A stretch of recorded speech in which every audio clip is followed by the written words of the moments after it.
أعوذ بالله من الشيطان الرجيم إن الله لا يغفر أن يشرك به ويغفر ما دون ذلك لمن يشاء ومن يشرك بالله فقد افترى إثما عظيما بسم الله الرحمن الرحيم إن الحمد لله نحمده ونستعينه ونستغفره ونعوذ بالله من شرور أنفسنا وسيئات أعمالنا من يهده الله فلا مضل له ومن يضلل فلا هادي له وأشهد أن لا إله إلا الله وحده لا شريك له وأشهد أن محمدا عبده ورسوله يا أيها الذين آمنوا اتقوا الله حق تقاته ولا تموتن إلا وأنتم مسلمون يا أيها الناس اتقوا ربكم الذي خلقكم من نفس واحدة وخلق منها زوجها وبث منهما رجالا كثيرا ونساء واتقوا الله الذي تساءلون به والأرحام إن الله كان عليكم رقيبا يا أيها الذين آمنوا اتقوا الله وقولوا قولا سديدا يصلح لكم أعمالكم ويغفر لكم ذنوبكم ومن يطع الله ورسوله فقد فاز فوزا عظيما أما بعد فإن أصدق الحديث كتاب الله وأحسن الهدي هدي محمد صلى الله عليه وعلى آله وسلم وشر الأمور محدثاتها وكل محدثة بدعة وكل بدعة ضلالة wa kullu dhalalatin finnar. Para ikhwah dan akhwat, bapak-bapak, ibu-ibu yang dirahmati oleh Allah Subhanahu wa taala, bersyukur kita kepada Allah Subhanahu wa taala yang telah kembali mempertemukan kita di dalam sebuah majelis ilmu yang insyaallah taala di dalamnya akan dibacakan ayat-ayat suci Al-Qur'an dan hadis-hadis sahih dari Nabi Muhammad sallallahu alaihi wa ala alihi wasallam. Kita berdoa kepada Allah Subhanahu wa taala yang maha mulia dengan nama-namanya yang sangat husna dan sifat-sifatnya yang mulia. Semoga ibadah kita ini, karena menuntut ilmu adalah ibadah, semoga ibadah kita ini diterima oleh Allah Subhanahu wa taala dan bisa memudahkan kita masuk ke dalam surga Allah Subhanahu wa taala, berkumpul dengan Nabi Muhammad sallallahu alaihi wa ala alihi wasallam. Salawat dan salam semoga selalu tercurahkan kepada pemimpin kita, pemimpin sepanjang zaman manusia sampai hari kiamat kelak, suri tauladan kita Nabi Muhammad sallallahu alaihi wa ala alihi wasallam, pada keluarga beliau dan orang-orang yang mengikuti beliau sampai hari kiamat kelak. Para ikhwah sekalian, minggu kemarin kita sudah membicarakan tentang tabarruk yang masyru', bertabarruk, mengambil berkah atau ngalap berkah yang sesuai dengan syariat Nabi Muhammad sallallahu alaihi wa ala alihi wasallam. Dan insyaallah taala pada sore hari ini kita akan membicarakan sedikit tentang tabarruk yang mamnu'.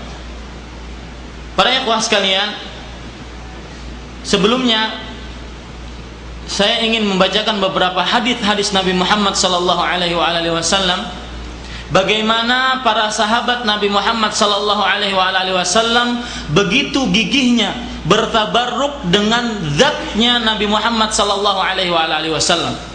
Saya langsung bacakan hadisnya dari Aun ibn Abi Juhaifah, dari bapaknya Abu Juhaifah radhiyallahu anhu, beliau berkata, "Ataitun Nabiyya sallallahu alaihi wasallam wa huwa fi qubbatin hamra min adamin."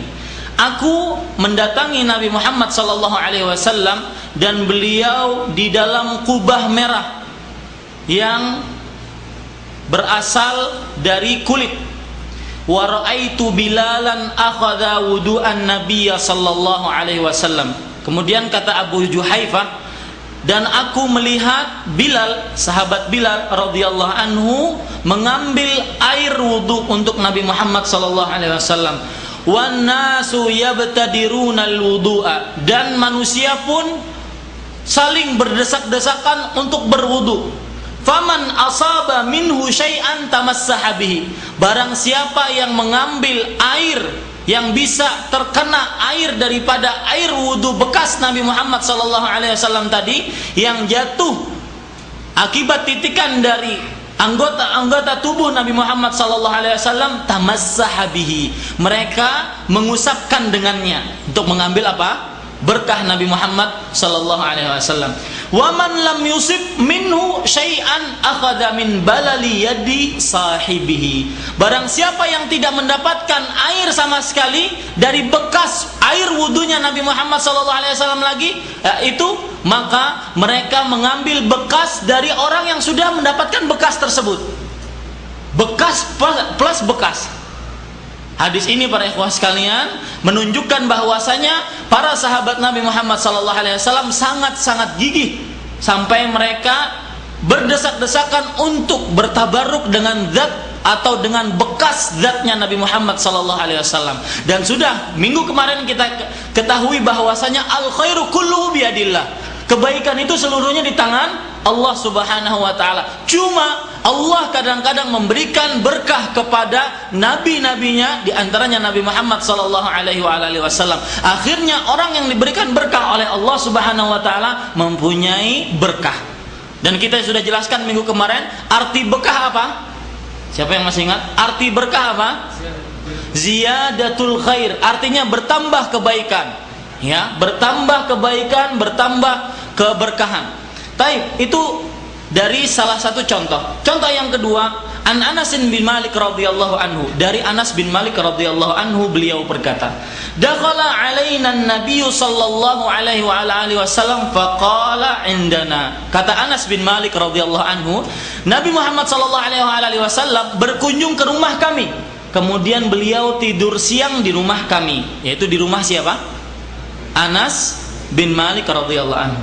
Fa'ariq.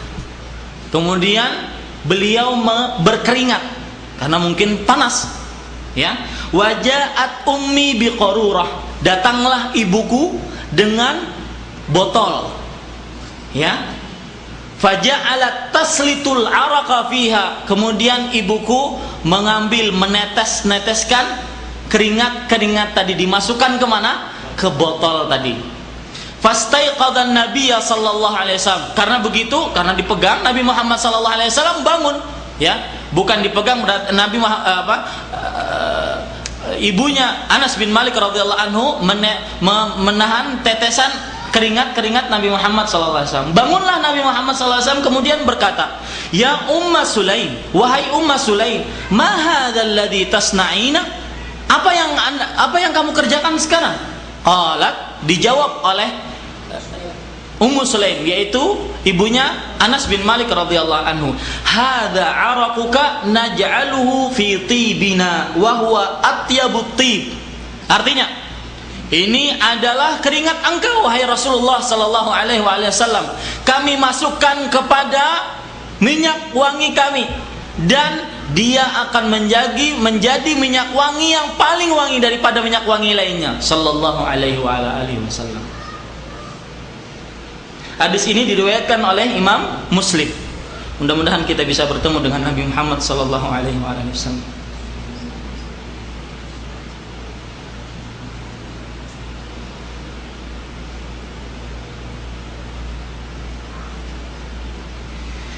Kemudian hadis yang lain para ikhwah sekalian, dari Urwah bin Mas'ud Ats-Tsaqafi radhiyallahu anhu, sahabat Nabi Muhammad sallallahu alaihi wasallam, Urwah bin Mas'ud Ats-Tsaqafi radhiyallahu anhu, beliau bercerita, an ashabin Nabi sallallahu alaihi wasallam waqtal Hudaybiyah fi haditsin tawil. Riwayat ini berasal dari beberapa sahabat Nabi Muhammad sallallahu alaihi wasallam di peperangan Hudaybiyah, di perjanjian, di perdamaian Hudaybiyah.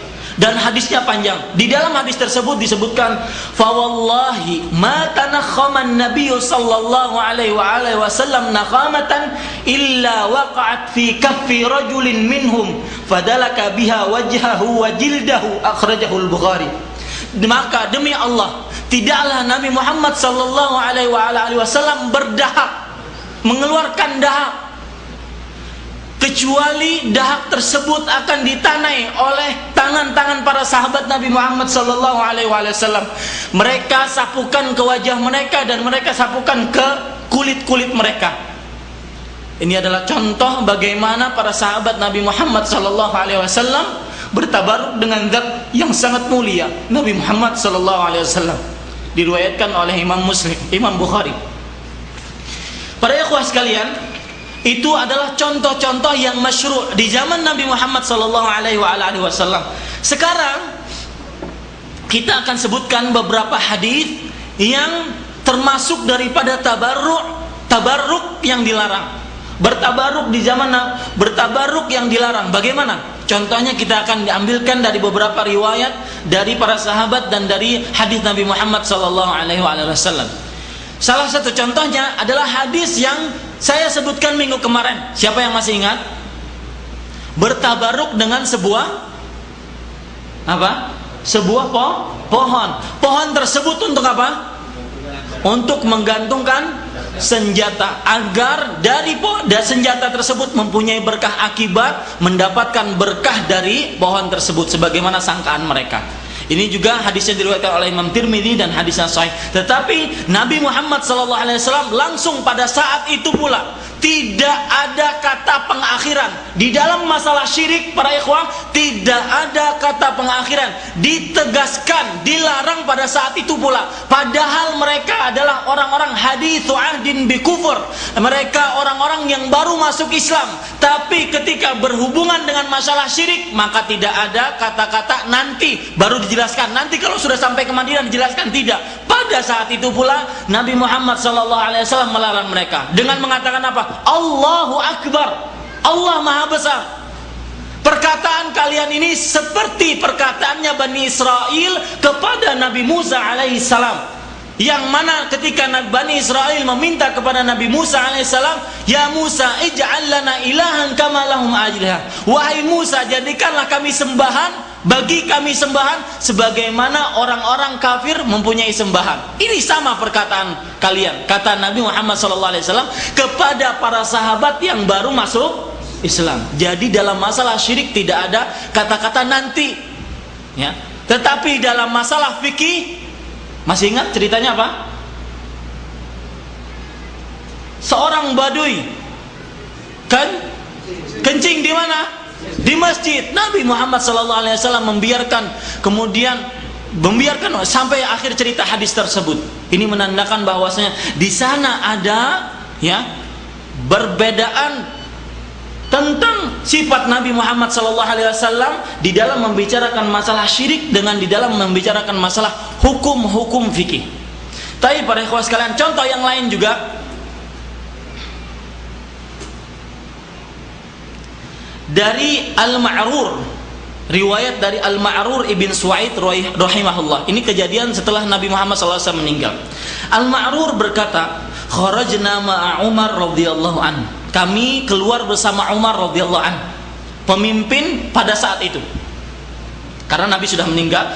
Fa'arada lana fi ba'di tariq masjid. Kemudian kami diberitahukan di perjalanan ada sebuah masjid. Fabtadarahun nasu yusalluna fih. Lalu ketika melihat masjid tersebut, manusia langsung bersegera untuk sholat di masjid tersebut. Coba perhatikan ya ceritanya. Faqala Umar berkata, ma sya'nuhum, kenapa mereka langsung bersegera seperti ingin sekali sholat di masjid tersebut? Faqalu, mereka mengatakan, hadza masjidun shalla fihi Rasulullah sallallahu alaihi wasallam. Ini adalah masjid yang mana Rasulullah sallallahu alaihi wasallam pernah salat di dalamnya. Faqala Umar, sahabat Nabi yang paling dekat, yang mana Nabi mengatakan, dakhaltu ana Abu Bakar wa Umar. Aku bersama Abu Bakar dan Umar. Aku masuk bersama Abu Bakar dan Umar. Aku keluar bersama Abu Bakar dan Umar. Aku pergi bersama Abu Bakar dan Umar. Orang yang paling dekat dengan Nabi Muhammad SAW.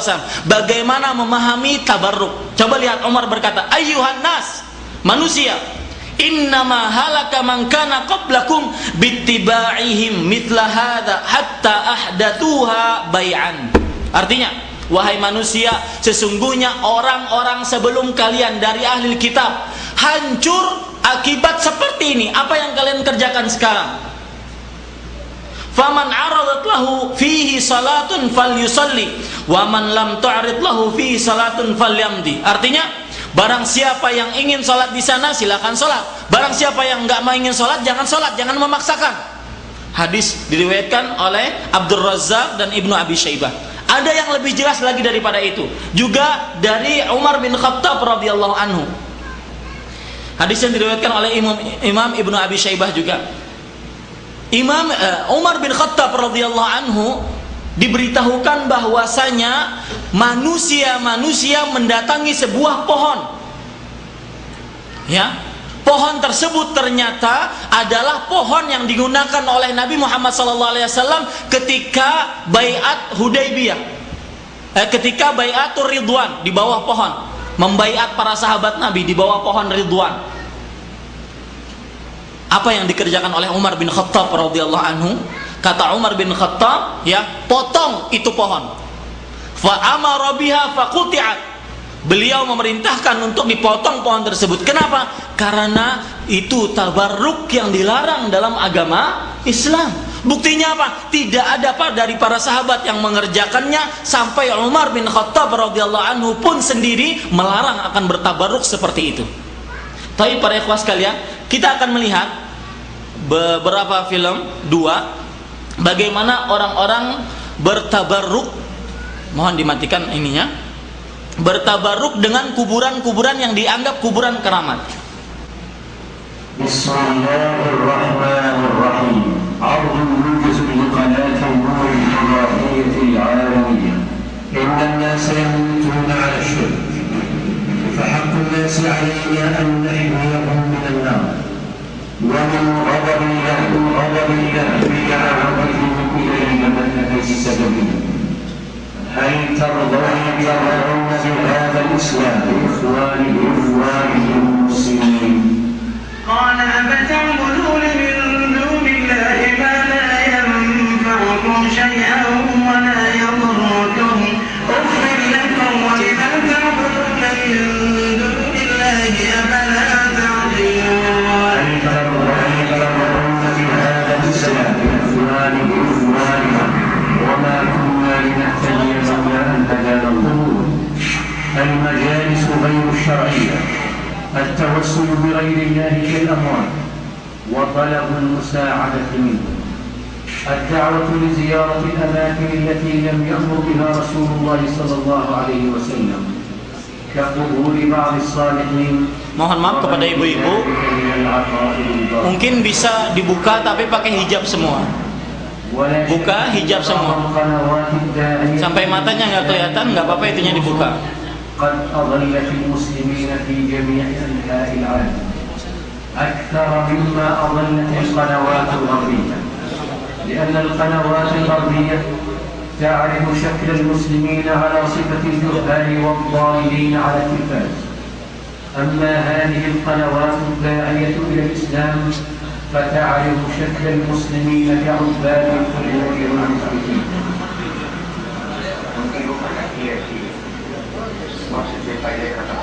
كما ترى نشاط الإذاعات والفضائيات على نقل هذه البدع والترويج لها مع ما هم عليه من مخالفات، وينقلون لثبوتها صورا حية.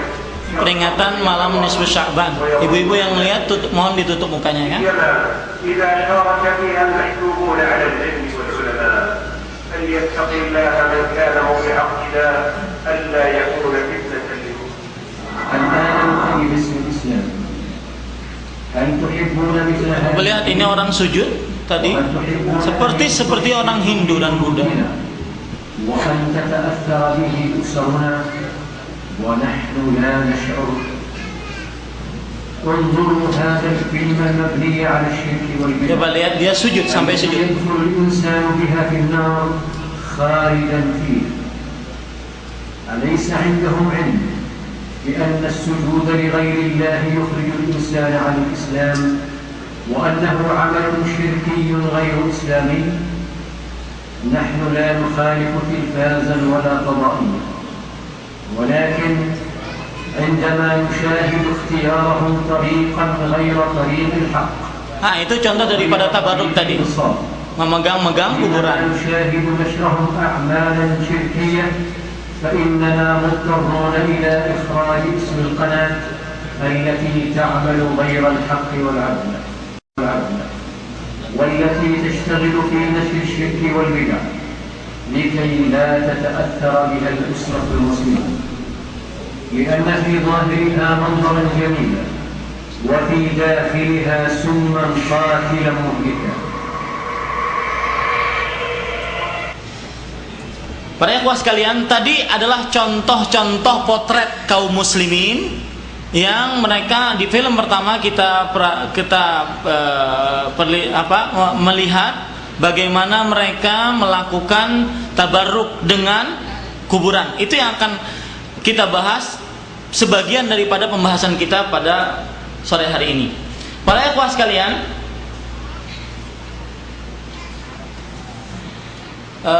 ketahuilah, harus diketahui dengan sebaik-baiknya oleh seluruh orang yang bernama Muslim, ya, orang yang beragama Islam, bahwasanya asal hukum ibadah itu adalah tidak ada kecuali apa yang disyariatkan oleh Rasulullah Sallallahu Alaihi Wasallam. Asal hukum ibadah tidak ada, apapun bentuk ibadah tersebut tidak ada asal hukumnya kecuali yang disyariatkan oleh Allah kemudian oleh Rasulullah Sallallahu Alaihi Wasallam.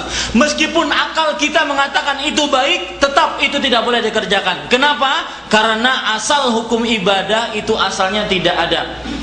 Karena di dalam agama Islam akal tidak ada dasar untuk menjadikan ibadah tersebut bisa dikerjakan. Yang bisa menjadi sebuah dasar referensi untuk ibadah tersebut bisa dikerjakan adalah Al-Quran dan sunnah-sunnah Nabi Muhammad Sallallahu Alaihi Wasallam. Dan kita ketahui pula dan kita sepakati seluruh kaum muslimin sepakat bahwasanya tidak ada petunjuk yang paling baik dalam beribadah yaitu kecuali petunjuk Nabi Muhammad Sallallahu Alaihi Wasallam. Sebagaimana yang disebutkan dalam sebuah hadis yang diriwayatkan oleh Imam Muslim, khairul hadi Muhammadin Sallallahu Alaihi Wasallam. Sebaik-baiknya petunjuk adalah petunjuk Nabi Muhammad Sallallahu Alaihi Wasallam. Kemudian yang ketiga, ini pembukaan yang ketiga, bahwasanya seluruh macam amalan yang tidak pernah ada di zaman Nabi Muhammad SAW, maka amalannya itu mardud, tertolak kepada orang yang mengerjakannya, tidak akan diterima oleh Allah Subhanahu wa taala. Sebagaimana dalam sebuah hadis Nabi Muhammad SAW, Rasulullah SAW pernah bersabda, "Man ahdatha fi amrina hadza ma laysa minhu fahuwa raddun." Barang siapa yang membuat sesuatu yang baru dalam agama kami, maka amalannya tertolak. Para ulama mengatakan, hadzal hadits qaidatun 'azimah. Hadis ini tadi, ya, hadis yang barusan saya bacakan tadi, ini adalah kaidah yang sangat agung daripada kaidah-kaidah agama Islam. Oleh sebab itu dia sangat jelas menunjukkan bahwasanya segala amal ibadah yang tidak pernah ada di zaman Nabi Muhammad SAW akan ditolak oleh Allah Subhanahu wa taala. Kemudian para ikhwah sekalian, kita sekarang ingin menjelaskan apa saja tabaruk yang tidak diperbolehkan di dalam agama Islam. Yang pertama, yang berkenaan dengan Nabi Muhammad SAW, ya, bertabaruk yang berkenaan dengan Nabi Muhammad SAW.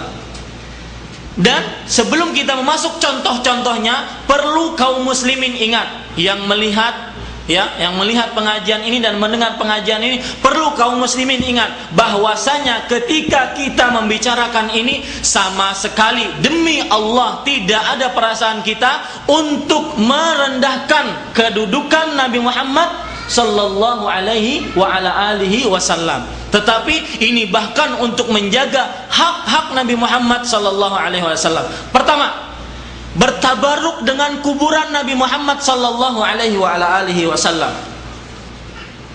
Tidak diperbolehkan bertabaruk dengan kuburan Nabi Muhammad Sallallahu Alaihi Wasallam. Sekarang saya akan sebutkan contoh-contoh praktek langsung yang dikerjakan oleh sebagian kaum muslimin bagaimana mereka bertabaruk dengan kuburan Nabi Muhammad SAW. Contoh misalkan mereka minta doa langsung kepada Nabi Muhammad SAW, atau mereka minta syafaat kepada Nabi Muhammad SAW di kuburannya Nabi Muhammad SAW. Ini contoh pertama, bertabaruk cara mereka yang dilarang dalam agama Islam. Ya, misalkan mereka mengatakan, ya Rasulullah istaghfirillah li, wahai Rasulullah mintakanlah ampun kepadaku, wahai Rasulullah berikanlah syafaat kepadaku. Ini tidak diperbolehkan. Kenapa? Karena doa hanya untuk siapa? Allah Subhanahu wa taala. Contoh yang kedua, praktek orang bertabaruk di kuburan Nabi Muhammad SAW adalah mengerjakan beberapa ibadah di sekeliling kuburan Nabi Muhammad SAW. Seperti misalkan sholat di sekeliling kuburan Nabi Muhammad SAW. Kemudian seperti baca Quran di sekeliling kuburan Nabi Muhammad SAW. Kemudian juga tawaf di sekeliling kuburan Nabi Muhammad SAW. Ini juga termasuk bertabaruk di kuburan Nabi Muhammad SAW yang dilarang. Kemudian juga yang ketiga contohnya, daripada yang dilarang bertabaruk dengan kuburan Nabi Muhammad SAW, mengusap atau mencium kuburan Nabi Muhammad SAW, yang sekarang tidak bisa lagi karena sudah ditutup dengan begitu rapatnya. Mereka kalau tidak bisa lagi bagaimana? Mereka mencium dinding-dindingnya, pagar-pagarnya. Itu para ikhwah sekalian, itu tidak diperbolehkan dalam agama Islam. Sekarang yang paling penting kita ketahui, apa dalil kita mengatakan tidak boleh bertabaruk dengan kuburan Nabi Muhammad SAW. Ini terpenting, karena ketika kita menyatakan suatu hukum kita harus punya dalil. Apa dalilnya? Bahwasanya itu tidak boleh. Satu, tidak ada di dalam Al-Quran, di dalam sunnah-sunnah Nabi Muhammad SAW seluruhnya yang menyatakan kemasyru'an, kesyariatan untuk bertabaruk dengan kuburan Nabi Muhammad SAW dalam segala bentuk tabaruknya yang kita sebutkan tadi. Itu satu dalilnya. Ya. Kemudian yang kedua, telah banyak hadis-hadis yang sahih yang datang dari Nabi Muhammad SAW dengan sanad yang sahih, bahwasanya Nabi Muhammad SAW melarang untuk dijadikan kuburan beliau sebagai tempat berkumpul pada waktu-waktu yang tertentu. Ya, pada waktu-waktu yang tertentu. Sebagaimana yang diriwayatkan oleh Imam Abu Dawud, Rasulullah SAW pernah bersabda, la taj'alu buyutakum kubura wa la taj'alu qabri 'ida. Artinya, janganlah jadikan rumah-rumah kalian itu sebagai kuburan, dan janganlah jadikan kuburanku, kata Nabi Muhammad SAW, sebagai Aid. Aid itu apa? Tempat berkumpul pada waktu yang tertentu. Makanya kalau antum pergi ke Masjid Nabawi, misalkan sebulanan penuh kita berdiam diri di masjid di kota Madinah, setiap hari habis sholat subuh kita berziarah, maka itu termasuk sesuatu yang dilarang dalam agama Islam. Kenapa? Karena telah menjadikan kuburan Nabi sebagai Aid, sebagai tempat berkumpul pada waktu yang tertentu. Ya. Itu dalil yang kedua, bahwasanya telah tetap dari hadis-hadis Nabi Muhammad SAW yang melarang kuburan beliau dijadikan sebagai Aid. Ada yang lebih apa namanya? Ya, yang lebih jelas lagi, Nabi Muhammad SAW meriwayatkan sebuah hadis, ya. Beliau bersabda, sebagaimana yang diriwayatkan oleh Imam Malik, beliau bersabda, qala Rasulullah SAW fi maradhihi alladhi lam yaqum minhu. Beliau bersabda ketika beliau sakit, yang mana sakit beliau itu setelah itu beliau meninggal. Artinya hukumnya sudah, ya, terakhir sekali. Tidak ada kata-kata yang mengatakan ini hukumnya terhapus, tidak. Karena beliau setelah sakit ini meninggal. Ya, maka tidak benar kalau ada yang mengatakan oh itu terhapus hukumnya, tidak. Karena beliau mengatakan ini ketika beliau sakit, dan sakit setelah itu meninggal. Nah, ini dalil kuat. Rasulullah SAW pernah bersabda, Allahumma la taj'al qabri wathanan yu'bad. Ya Allah, janganlah jadikan kuburanku itu sebagai berhala yang disembah. Kalau kita mencium, kalau kita beribadah di sana, kita secara tidak langsung sudah menjadikan kuburan Nabi Muhammad SAW sebagai berhala yang disembah, dan itu adalah larangan Rasulullah sallallahu alaihi wasallam. Kemudian dalil yang ketiga yaitu dalil yang ketiga, tidak diperbolehkannya bertabaruk dengan kuburan Nabi Muhammad sallallahu alaihi wasallam. Para sahabat Nabi tidak pernah bertabaruk dengan kuburan Nabi Muhammad sallallahu alaihi wasallam. Padahal dulu kuburan Nabi tidak seperti sekarang ini, tertutup dengan rapat, tidak pernah. Tidak pernah kuburan Nabi ditabaruki oleh para sahabat Nabi Muhammad SAW. Ini adalah dalil yang sangat jelas sekali bahwasanya sahabat Nabi, orang yang mereka adalah orang-orang yang paling paham akan agama Islam, tidak pernah mengerjakan hal seperti itu. Dan mereka adalah orang yang paling cinta kepada Nabi, tidak pernah mengerjakan seperti itu. Karena ada sebagian orang yang mengatakan, oh berarti Anda tidak cinta, Anda tidak hormat. Kita katakan para sahabat paling cinta, paling hormat kepada siapa? Rasulullah sallallahu alaihi wasallam. Buktinya mereka tidak pernah mengerjakan hal seperti itu. Tidak mengurangi kecintaan mereka kepada siapa? Kepada Rasulullah sallallahu alaihi wasallam. Itu permasalahan pertama, bertabaruk dengan kuburan beliau. Permasalahan kedua yang dilarang juga, bertabaruk dengan tempat-tempat yang pernah diduduki dan disolati oleh Rasulullah sallallahu alaihi wasallam. Bertabaruk dengan tempat-tempat yang pernah diduduki dan disolati oleh Rasulullah sallallahu alaihi wasallam. Sebelum kita menjelaskan ini lebih lanjut, perlu diperhatikan di sini. Perhatikan para ikhwah sekalian. Kita ingin masalah apa yang kita bicarakan agar kita benar-benar paham permasalahannya. Yang kita bicarakan adalah permasalahan bertabaruk dengan tempat-tempat yang pernah diduduki, dilewati, disolati oleh Nabi Muhammad SAW, tetapi tidak pernah diperintahkan Nabi untuk beribadah di dalamnya. Kalau seandainya kita katakan Masjid Nabawi, boleh nggak kita duduk dan sholat di sana? Boleh. Kenapa? Karena dianjurkan oleh Nabi Muhammad SAW. Di Masjid Kuba, boleh nggak? Diperbolehkan. Nah, selain itu maka tidak diperbolehkan untuk kita bertabaruk di tempat-tempat yang pernah diduduki dan disolati oleh Nabi Muhammad sallallahu alaihi wasallam. Dalilnya para ikhwah sekalian, yang pertama, tidak ada dalil. Dalilnya tidak ada dalil. Kenapa? Karena tadi setelah film saya mengatakan asal hukum ibadah itu asalnya apa? Tidak ada sampai ada dalil dari Allah atau dari Al-Quran ataupun dari Rasulullah sallallahu alaihi wasallam. Makanya kita katakan, kalau ada yang bertanya kepada kita, apa dalil ente melarang kami untuk sholat di Jabal Nur? Tahu Jabal Nur, Pak? Jabal Nur apa? Tempat apa? Kok tahu, katanya tahu. Apa, Pak? Ada Gua Hira, ada Jabal Nur, ada Jabal Thaur.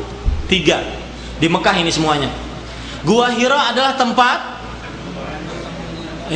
bukan, tempat wahyu pertama kali turun, tempat peribadatan Nabi Muhammad SAW, bertahannuts beliau, beribadah. Kemudian Jabal Nur adalah gunung yang ada di Gua Hira itu, gunung yang di dalamnya ada Gua Hira. Jabal Thaur, siapa yang tahu?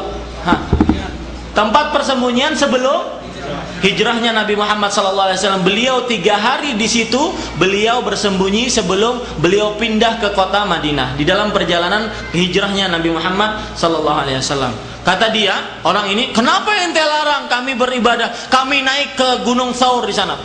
Saya pernah, Pak, jaga waktu di Mekah, disuruh jaga di Gunung Thaur. Saya beritahukan dengan lemah lembut kepada bapak-bapak yang ada yang mengunjungi tempat itu, bapak-bapak jemaah haji yang terhormat, saya bilang, kita kesini ke negeri Mekah ini untuk beribadah, melakukan ibadah haji, dan waktu itu ibadah haji belum kita kerjakan. maka janganlah bapak-bapak bersusah payah untuk naik, karena naiknya saja 2,5 jam Pak naik ke atas. Ya, karena Rasulullah, saya bilang, karena Rasulullah SAW tidak pernah menyuruhnya, tidak pernah memerintahkannya, tidak pernah menganjurkannya. Kalau Anda berhaji silakan datangi Gua Thaur. Tidak. Para sahabatnya juga tidak pernah mengerjakannya. Dan kita belum mengerjakan ibadah haji. Kemudian kebetulan kok ada saya melihat orang ngambil batu dari situ untuk ditabaruki. Saya bilang, sambil saya palingkan wajah bukan kepada orang tersebut, bapak-bapak, ibu-ibu, diharapkan dengan sangat untuk tidak mengambil batu-batu yang ada, karena itu bisa mengantarkan kita kepada syirik kepada Allah Subhanahu wa taala yang tidak akan diampuni. Apa? Orang yang ngambil batu tadi datang kepada saya. Gua lempar loh katanya. Ya. Iya, seperti itu. Subhanallah, diberitahu akan dosa yang paling besar sedunia, tidak menerima. Subhanallah para ikhwan. Ada lagi yang lebih lucu. Kan bukan hanya orang Indonesia saja, orang Arab datang, orang Maroko gitu ya. Orang Maroko sudah tua-tua, jalannya aja susah. Apalagi mau naik ke atas. Saya bilang pakai bahasa Arab, ya jangan naik ke atas. Nanti kan belum haji nih sekarang. Enggak apa-apa, saya mati fisabilillah katanya. Lebih semangat lagi malah ke atas, dilarang malah lebih semangat lagi. Nah ini para sahabat, salah satu sebab orang bertabaruk apa? Al-jahlu biddin, bodoh di dalam masalah agama. Ya, baik para ikhwas sekalian.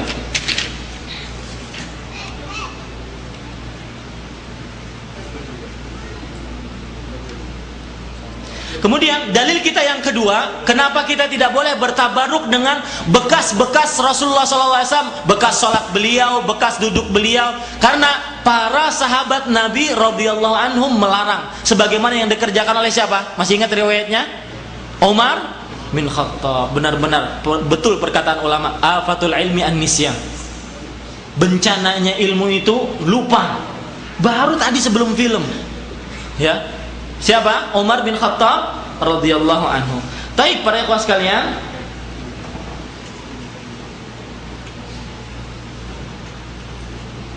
sekarang kita membicarakan bertabaruk dengan orang-orang saleh. Nah ya, bertabaruk dengan orang-orang saleh. Saya katakan, bertabaruk dengan orang-orang saleh itu diperbolehkan. Meskipun orang soleh tersebut hidup, tapi bertabaruknya gimana dulu? Ya, bertabaruknya dengan duduk bersama mereka, mengingat akhirat, menuntut ilmu. Ya, sebagaimana yang disebutkan oleh Nabi Muhammad SAW, sesungguhnya perumpamaan orang yang berteman dengan orang soleh seperti apa? Seperti orang yang penjual minyak, menemani penjual minyak wangi. Ada 3 manfaatnya. Pertama, imma dia bisa beli minyak wangi dari orang tersebut. Yang kedua, dia rasakan bagaimanapun ada cipratan-cipratannya, sedikitlah wangi-wanginya, ya kan? Yang ketiga, dia akan merasakan wangi tersebut. Ini adalah sabda Nabi Muhammad SAW. Makanya diperbolehkan bertabaruk dengan orang soleh. Dengan apa? Dengan duduk di dalam majlis-majlis ilmunya orang-orang soleh. Sedangkan yang tidak diperbolehkan adalah bertabaruk dengan zat-zat mereka dan bekas-bekas mereka. Contoh misalkan, bertabaruk dengan mencium tangan mereka. Ya, kalau seandainya penciuman tersebut untuk hormat, maka sebagian ulama memperbolehkan, tetapi lebih baik dijauhi. Tetapi sebagian dari orang apa namanya?